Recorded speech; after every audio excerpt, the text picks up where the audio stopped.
So ayun guys, this is a day in my life as a dialysis patient. So early in the morning, it's 6 a.m. Prepare na ako for my dialysis guys. This is my Baxter solution. And minsan dito na ako sa bed ko nagda-dialysis guys. Hindi na dun sa table ko. Mas ganda kasi sa bed and mas komportable din ako. Yan guys. This is early in the morning. So ayan. Prepare lang tayo. Then kuha tayo ng mini cup. Here. Diyan. Then. And this is my everyday morning routine. Guys. Yan. Every 8 hours yung dialysis ko guys. 6 a.m. 2 p.m. and then yung last is 10 p.m. Every 8 hours yan. 3 times a day siya guys. So yan, sa kwarto ko lang siya ginagawa. So sa bahay lang ako lagi. Guys. Yan guys.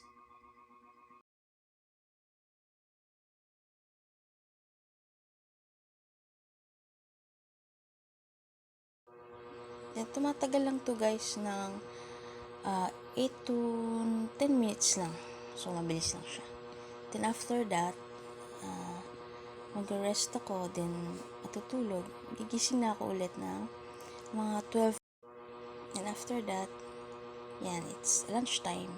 12 na to guys. Mga 12:30.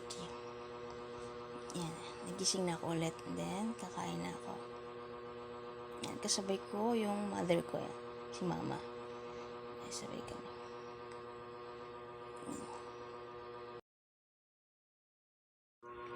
Pork steak nga pala yung ulam natin dyan guys. Yan, luto yan ni mama. Yan lang yung ginagawa ko sa araw-araw guys.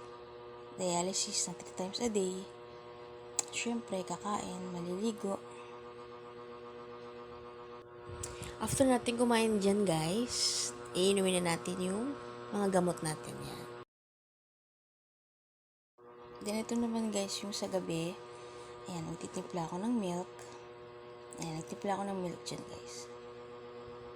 Tapos, inumin natin siya habang mainit. Sa gabi yan para maganda yung tulog natin sa gabi guys. Every night tayo nagmi-milk. Para maganda ang tulog at maganda ang gising sa umaga. And after that, akita tayo sa taas, sa kwarto guys.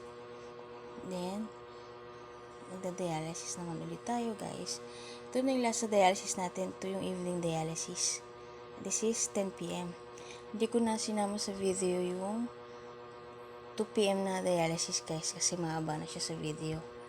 So yan. So 3 times a day siya. Yan lang ginagawa ko sa araw-araw guys.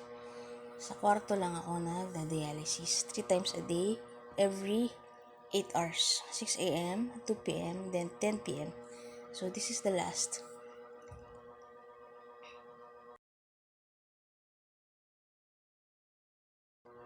And after nyan guys, pahinga na ulit. Gigising na naman. Kinabukasan. Thanks for watching guys.